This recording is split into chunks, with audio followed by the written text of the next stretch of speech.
Hello, and welcome to another episode of Inner Renaissance. I am your host, Miss Fay, and I'm so excited to do this interview. I've been wanting to get to know this artist for a very long time, and I'm sure you guys will enjoy everything he has to share with you as well. Let's all give it up for Mr. Barry Daly. Hi. How are you today? How's everything been? I'm good. Today was a really relaxing day. I took it easy on purpose because the beginning of the week was so hectic. Mm-hmm. Yeah, between shooting a wedding and then I had a really big shoot yesterday that I had been looking forward to for a couple of months. And we'll get into that a little bit later. But yeah, that's just been the week. It's been crazy all over the place. Yeah. How about you? Absolutely. For me, I would say I've been just slowing down. Everyone that I try to kind of catch up with, they're like, I'm busier than ever. I'm tired. And I'm just like, I'm going slower than ever. I'm moving more intentionally. Not to say, oh, I'm better than the next person. I'm just saying I'm in a different chapter of life where I'm just like, let me actually be where I am and be more present in these small moments instead of running around, especially in LA. You know what I mean? I feel that. I definitely feel that. Yes, I've been doing a lot of meditation and journaling and just kind of sitting in my cave and working on this podcast more than anything. But I'm excited to set this foundation and be able to go back out and do more actual work with other people. Do you find that you are more of an extroverted creator or introverted in terms of collaborating with outside forces, having multiple opinions, multiple people on set, or do you prefer to kind of be a lone wolf or have like a small circle? So I am an introvert by actual personality type, but and I think sometimes I can be very introverted with the way I create, but I do like to have collaborators, so like a wide variety of collaborators, because different eyes, different perspectives breed better final products. They also open the door for you to be able to try new things because you don't have the same hands on the project as you did the last time, you know? So yeah, I guess technically I would still be introverted when it comes to creating, because even when I'm on set, I take a lot of time to myself to really study what I'm looking at and what's going to come next and how I want to do things. But I can communicate very clearly what I need and what I want moving out of once I've like analyzed things. Beautiful. No, that makes perfect sense. And I think knowing yourself is half the battle, because you can navigate, I don't know if you consider yourself freelance or if you have some sort of representation. Do you? Right now I am freelance, but I'm hoping that soon I'll have representation, because there's just certain rooms that you can get into with that extra push, you know? Absolutely, of course. But I'm coming to realize that every rose has its thorn. Like, there's a beauty in just having that freedom to move how you want to move when you want to move. And then there's also a beauty to having that support system under you. But new responsibilities, new levels, new devils. That's what I've been thinking about a lot. It's like the past me was in a rush to like get on a label and be in a camp and and now I'm just like, there's so many things that I'm learning how to do on my own that I would have never, because I was waiting for like a machine or a team. Do you resonate with that? Like being able to just kind of do what you got to do on your own, or have you had a support system even as a freelancer? So for the most part, I've had to do a lot of what I do on my own, but that's not negating the fact that I've had some level of, support or people willing to pour into me from time to time. as the years have gone on, the way people support has been different. And I think it's because some people realized that in the past, it was easier for them to sit back and wait for things to be dire before they showed any kind of support.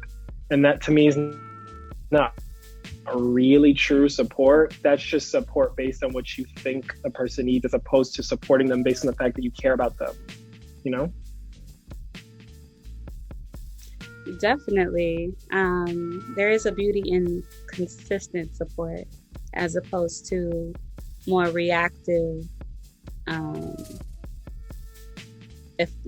more reactive support once you're in an emergency. Because it's like, is it unconditional, or do you just come in um, when you're most needed? No, Yeah. sense.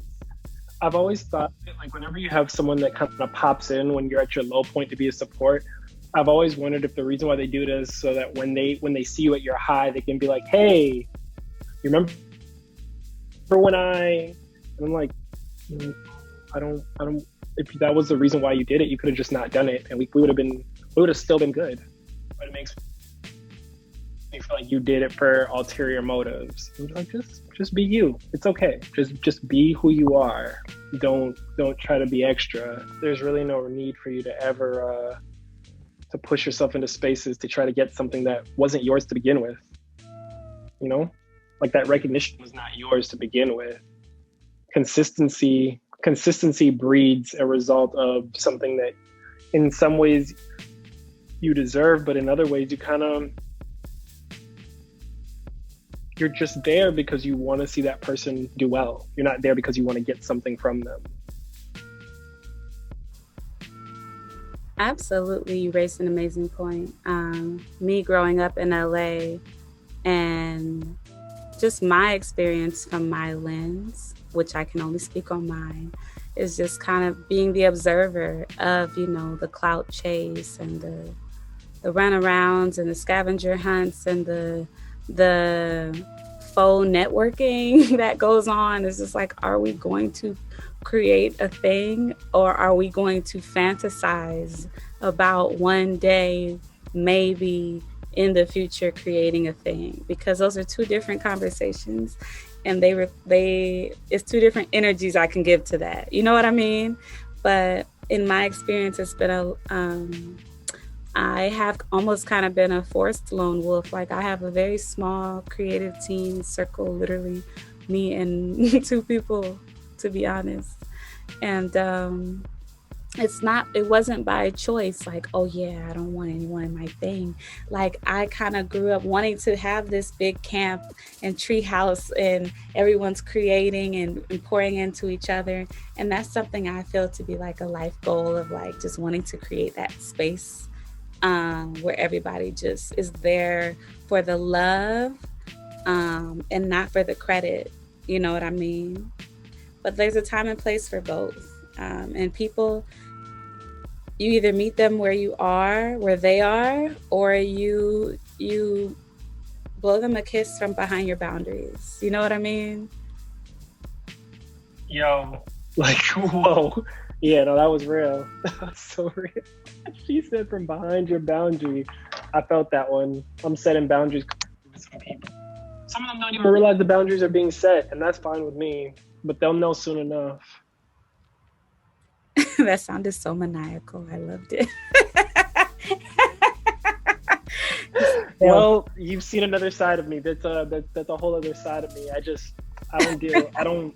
Once I realize that someone is openly taking advantage of me, or trying to, they have a space where they feel that they can be condescending towards me, it makes it a lot easier for me to be like, oh, cool, I'm setting a boundary. You're done with this space that I was giving you. You now have this tiny little space to work with. And you're never getting back into this other space because you've shown me you can't be trusted.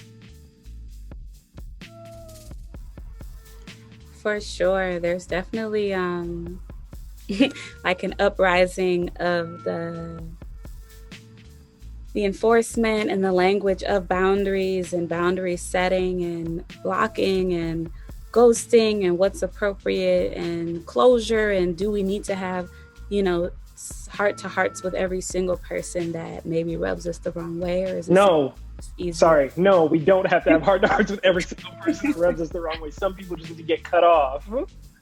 That's always been my philosophy. I'm sorry, I had to interview here because I was like, it needs to be said out loud. I need to say it. That's what this whole space is for. I'm happy you were able to say that. May I ask your sign? You're just begging me to ask you with this. I don't subscribe. So everyone always gives me like dirty looks whenever I say that, but that's just like my like automatic answer. He's just, yeah, but my birthday just passed in March. oh, Yeah. wow. Okay, cool. Yeah. I'm literally in the very middle of the month. Yeah. For sure. Well, let's get back on track here. But ain't nothing like a reroute. I'm all about a pivot. I think life is full of pivots. You know what I mean? Yeah. You got to speak in tangents sometimes to get to an end goal. Honestly, my mind, like my internal world, is just an evergreen tangent. And it's been my duty, like, and my privilege this year to start meditating and sitting with my mind, because it never stops going, right? For better or worse. And I've been learning how to slow the train down. You know what I mean? Yeah, definitely. I definitely understand that. For sure. Do you feel, or how do you feel that your art has impacted your mental health journey? Sorry, I didn't mean to laugh at like that question to me, like it just brings up so many thoughts. And so it's like I laughed because I was like, dang, I'm always thinking about this. So I know a lot of people feel like their art is how they express how they feel. But I've found that if I were to create the art that I felt in my head, everyone would always be worried about me. So I can't for the most part create the things that are in my mind, because those are things that I'm trying to expel from me. I'm not trying to keep in my space.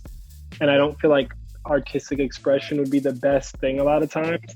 Mind you, there are certain thoughts, there are certain spaces that I've been in that I'm like, oh, if I were to create art around this, it could help someone else. So yeah, of course, I'm going to create from that space if I know it can help someone else. But sometimes they're just things that we are dealing with that we need to deal with silently, or deal with our circle, as opposed to dealing with it publicly, you know, artistically. And then there are other things that in real life we need to be able to articulate, so that those around us that we may not know that actually might need to hear, hey, you're not alone, can hear it and feel supported.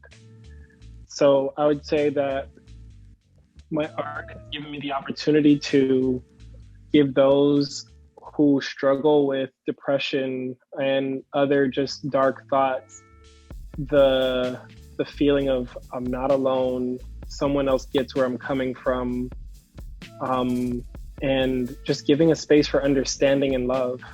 So, do you maybe feel that your art is more of an escape from your internal world, or those dark thoughts, or your shadow self, as opposed to a way to transmute those things into light in this public way? You feel like that can be done in your private community, and that's more comfortable for you? I would say, sometimes it feels like I'm almost using art as a way to give my mind another place to be. But I think that it's more fair to say that I use my art to do the one thing that I love to do the most, which is be of support to others. It helps my mind feel at peace when I can support others, when I can be there, when I can give someone a reason to smile, or remind someone of how special they are, or how valued, or how wonderful they are. It gives me that opportunity to do that. And I have to say, like, for me, that's the best part of being a creative, being able to give back in that way.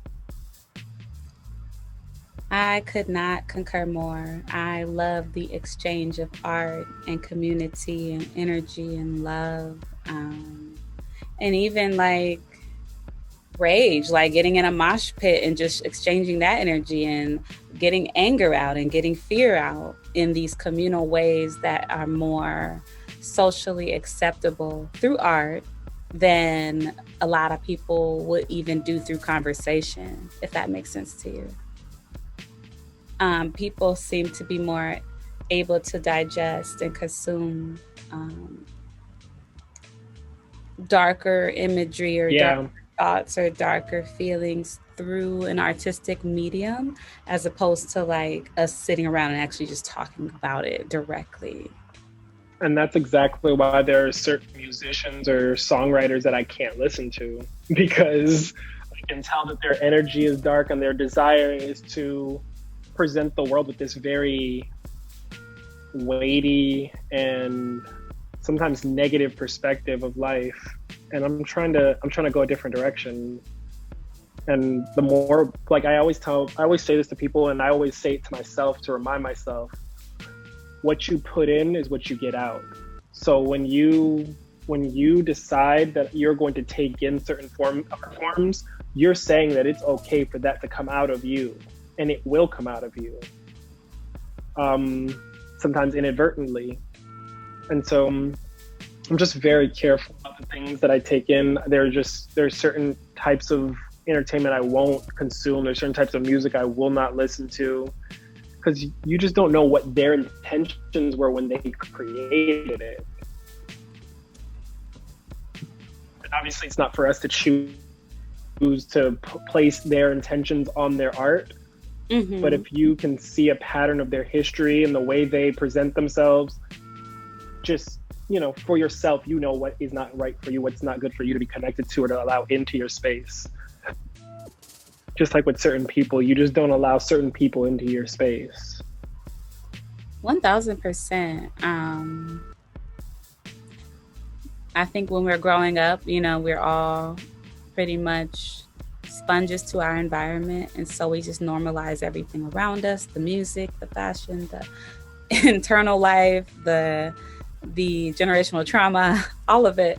And then when you kind of start tuning into yourself, your own energy, your own bubble, and what suits you best, I think that's when you go from living to kind of thriving and understanding yourself on a level where you can truly feed yourself in every category, every facet, what is best for you or not, but also understand the repercussions of both. I think it's kind of scary to see that people believe that art is just art, and people forgot during this pandemic that the thing that was getting them through was art, whether it be music, movies, photos, whatever. It was getting them through a time where we were all stuck in one place. We were all just trying to make it through. And I think that a lot of people just didn't want to acknowledge the fact that artists are essential workers, all of us. And I was gonna say that's a beautiful point. Like without art, what what would this quarantine have even looked like? Like even with art, it's still, It was bleak. relentless. Yeah. Relentless. So um yeah, as empathic as I am, I definitely concur. Like art is so healing. And a lot of people are very excited about having a platform. A platform. I just want to be the person up there, right? And it's like, okay, you want to be the one holding this mic, but like, have you thought about what you actually want to say when you get it? Like, have Hmm. you thought about the longevity of that or the intention of why you want the attention? The intention of why you want to be that guy, that girl, that person. Dang, Um, dang. you know what I'm saying? That's real. Because it takes a lot of, or it's taken me a lot of internal work to understand, like, what did I even want to pursue this for? Underneath the, this is fun, I love this. It's like, now that I'm working more on my internal life and like understanding more about my family and my purpose, it's a lot more focused. The things I want to sing about, speak about, um, because it does matter to me. But you're right, it doesn't matter to everyone. A lot of people are just having a good time. It's like a moving photo shoot for them to just, Mm-hmm. collect their bags, figuratively and literally. So, since you are a multifaceted creative, are you in a place where you found a flow between your different modalities, or do you just kind of um, structure out like when you're doing what, or like what is your method to balance these things with your schedule, your social life, your self-care? Is something a lot of creatives, including myself, are still figuring out. Um, I think there's a fair amount of balance, but the fact of the matter is the different areas of my creation, they all work hand in hand. So it's impossible for me to do one and not do another, and the other and the other. I automatically do them without thinking. I'm learning how to I'm learning how, now that people are offering help, because it's different when you need help and no one is willing, or no one is ready to do it because they don't see the value in what you're doing, and now suddenly people see the value in what I'm doing, and they're going to see it more and more as time goes on. Like I was saying earlier, I had a really big shoot yesterday that is going to open some more doors, and I I look at that as an opportunity to really weed out those people who seriously not only have been watching and have been of support, but also those people that I know, if I were to bring them into my circle, my inner circle of creation, that they would be an asset, and that I could well see them growing as a part of whatever I'm doing. Because I never want to be around people who are stagnant, because I run from complacency and stagnation. Those are things that I run away from, because the second I feel it, it feels like a wall. So I run around it, or opposite direction, whatever I need to do to get away from that, because I always want to be progressing in the direction of growth and change, and never allowing myself to stay in a place where I can't be my best.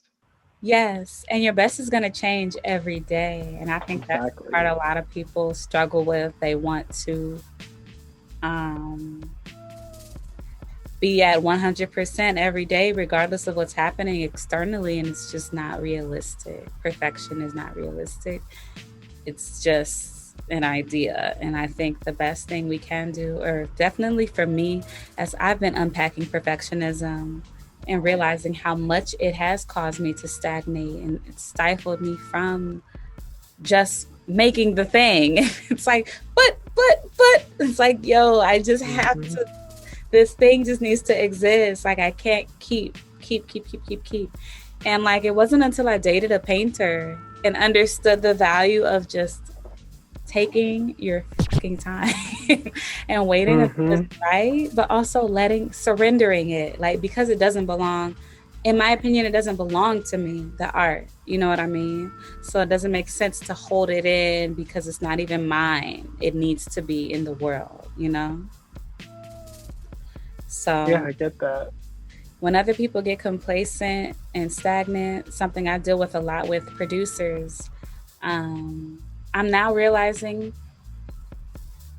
they're complacent and stagnant with themselves, and it just reflects in the art, or their ability Yep. to be consistent, or their ability to show up. You know what I mean?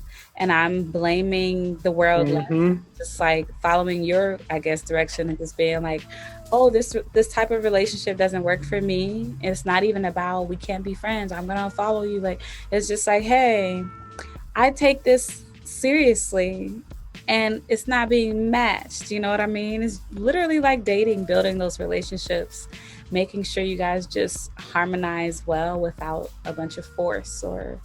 Yeah, definitely. I think I resonate heavy with what you just said about stagnant or complacent producers. I worked with a lot of graphic designers that I've had that issue with, where they were content with the idea of keeping themselves in the same place stylistically and never branching out.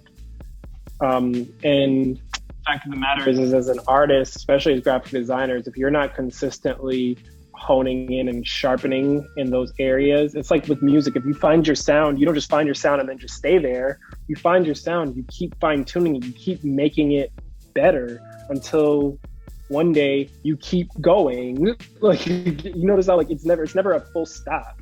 You may get to a point where you're like, wow, I've grown so much. Let me look back. But you don't look back long enough to be like, oh, wow, I guess I'm good here. No. Every day, the people that are the best at what they do get up every day and they say, not only do they say, how can I be better, but how can I make sure that I am at my best internally so that I can give my best externally? 1000%. 1000%. And that complacency, I've been there, I've lived it, I sort through it, I meditate because of it. Because what I'm realizing is, in my case, it's a lot more fear than it is comfort zone. And it's this anxiety brain that I have to debunk and literally say, okay, fear, I'm listening to you, but I don't have to follow your orders. You know what I mean? And all of our minds play tricks on us in different ways. And for me, I'm realizing Definitely how much I've been in my own way and how much I will hit these different milestone moments and not even allow myself to be proud and like let myself feel success. Cause I'm like, okay, but I still haven't. It's like, yo, like, yep. Pick a side. Mm-hmm. Do you find yourself Definitely. just forever hungry for more? Or do you take time to accept and be so appreciative of what you already have accomplished? So something that I have tried my best to do over the years, because it's been kind of like over my life since I was young, that one day I was going to do something great. And so one of the things that I've tried to emphasize within myself is to find, what is the word I'm looking for? Not comfort, contentment in all things, no matter what they are, whether I'm hungry, whether I'm full, whether I'm tired, whether I'm well rested, whether I have a good amount of money to make it by, or I'm broke, or whatever it is, to be content in all things. Because to whom much is given, much is required. And so when I'm in a space where I have much, I want to be able to still be able to be my same self. I don't want to change because my circumstances have changed. And so I think I resonate heavy with what you said about fear being the reason why sometimes you feel like you're complacent, because that's something that I've been working through recently. The idea that I know that I could have been much more successful much sooner, but I was afraid of the fact that I watched other people grow to be successful and change. And like I've heard people say like, yeah, so what? I did change. I'm like, I'd like to change for the best. I don't want to change in negative ways where I'm not loving to my family the way I've always wanted to be. I'm not able to give to my friends the way I've always given. I'm not able to give to strangers the way I give. I want to be able to be that same person where I always do things the way I have, but I do them from a place of knowing what is healthy for me. Absolutely. I would say that that's what inner renaissance is all about. Just understanding that wealth goes far beyond finance. Mm-hmm. That's the short Definitely. way to put it. Definitely.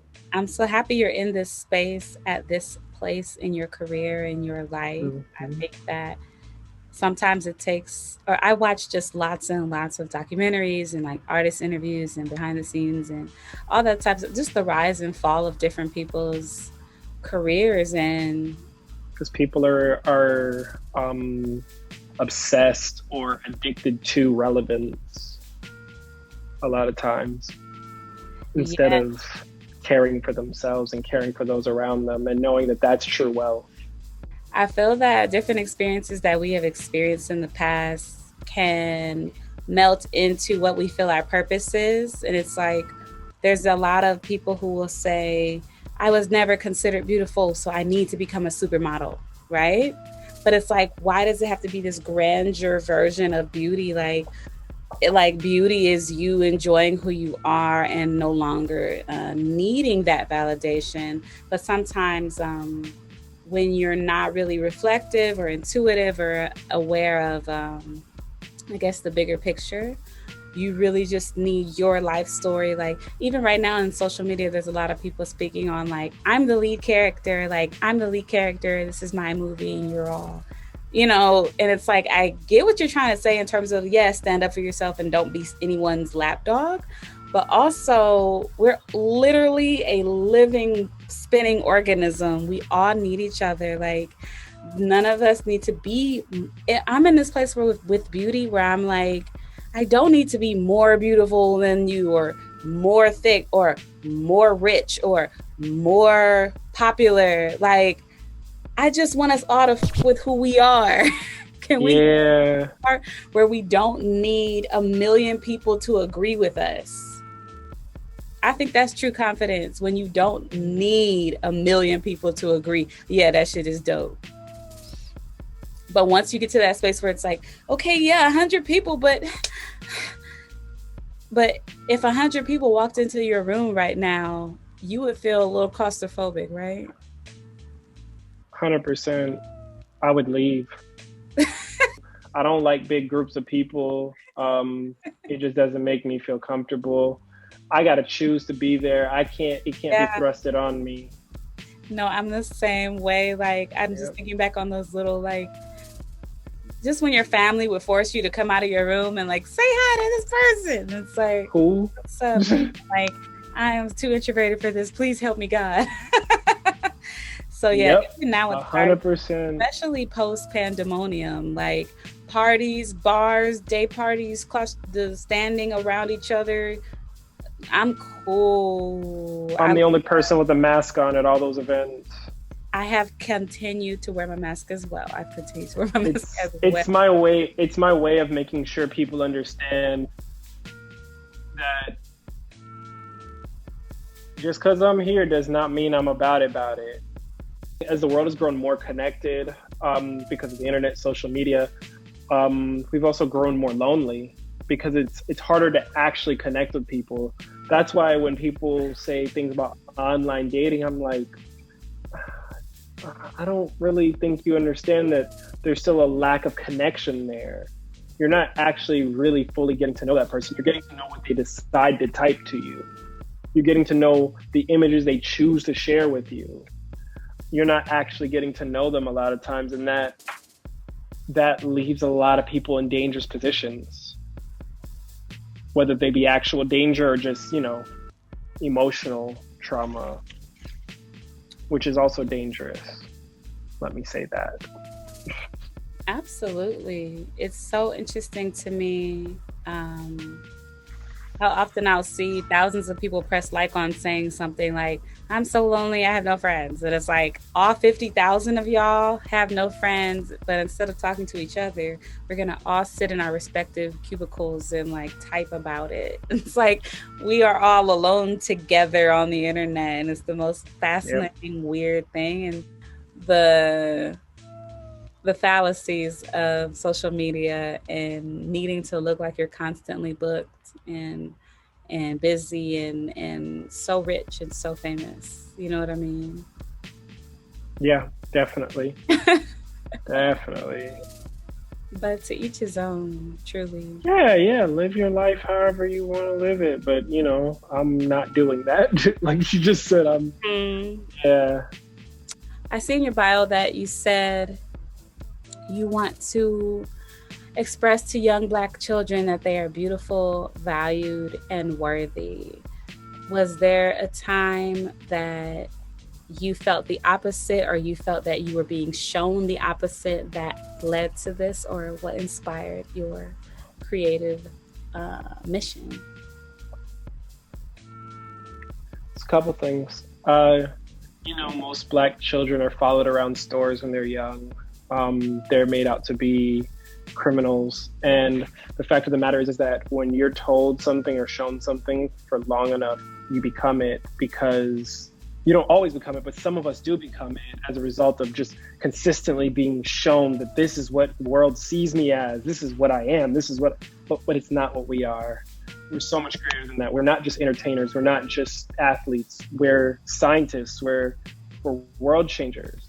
And so I have younger siblings. I'm the oldest of 6. And so for me, it's an opportunity to remind each and every one of them how important they are to me, but also how important their contribution to this world is.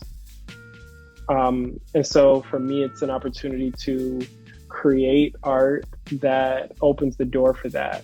The next thing was in 2014 when Beyonce released Lemonade. It was kind of like an awakening in me that like reminded me or alerted me to the fact that while I did have a value for Black women, I did not love them the way they needed to be loved. Did not support them the way they needed to be supported. And when you're aware of the struggles of another and you do nothing about it, you're complicit in their suffering. And so I made it my mission to make a 180 and not be quiet and not be and avoid any opportunity I had to be anything but a supporter to Black women who create. I do support Black male creators, but my first goal is to support Black female creatives because the artistic world doesn't always see Black women creatives with the value that they should, unless they sing or like there's certain areas where they're like, oh yeah, I forgot they can do that. Like, you know, they say it like that. I'm gonna wait. Is it okay? Cool. I believe that we have to be ready to pour into Black women first, and then as a result of that, Black women are always pouring into everyone else. So when you pour into Black women, you're pouring into the world. That's just always been my perspective.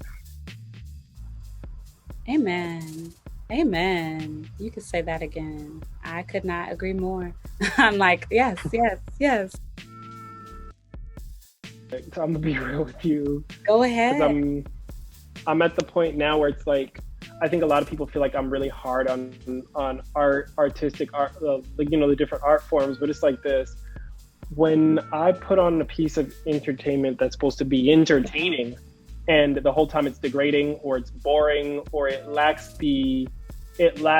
any kind of direction that would say this was made with the clear intention of making sure that we shine a light on the fact that these people are underrepresented. Our people are underrepresented. It comes down to like certain instances. Like I was talking with my cousin and I was like, hey, I think I'm gonna watch this movie Harriet because I just wanted to see what it was like, you know? And he was like, nah, I wouldn't watch it because the way the movie is set up, they're very quick to show brutalization of Black people and they kill white people off screen. And the problem with that is, if it's a story about a Black hero, why are you doing murder porn, slavery porn? Like these things exist within Black art forms or art forms that are made to satiate Black needs. It doesn't satiate us. We don't need that. We already have all the trauma in our genes because it's trickled down. Like that's a real thing. And I think it's detrimental to us as a people, as a society, that these pieces of art are still being created and still being presented as okay. So happy to have had you. And I always wrap my interviews with a moment of gratitude. So what are you grateful for in this moment?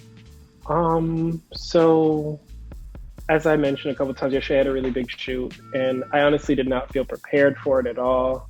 I was just really tired and my emotions were spent.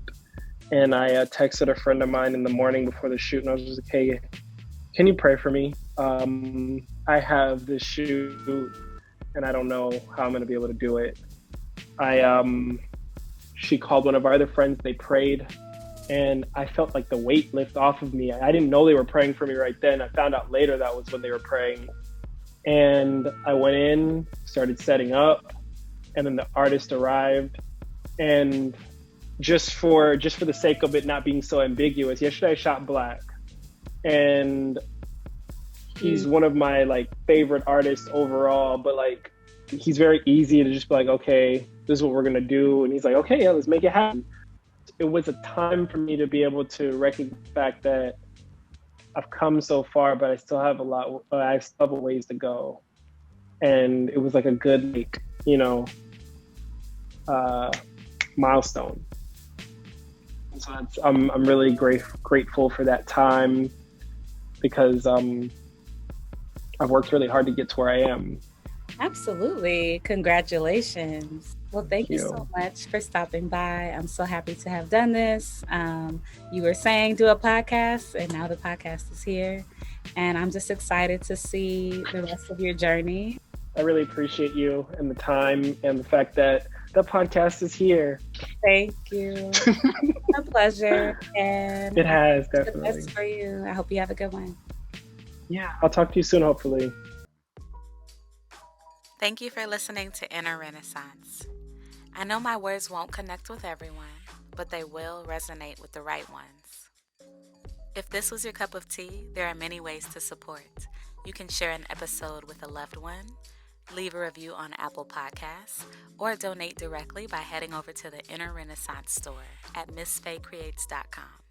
Thank you so much, and I hope you stay blessed.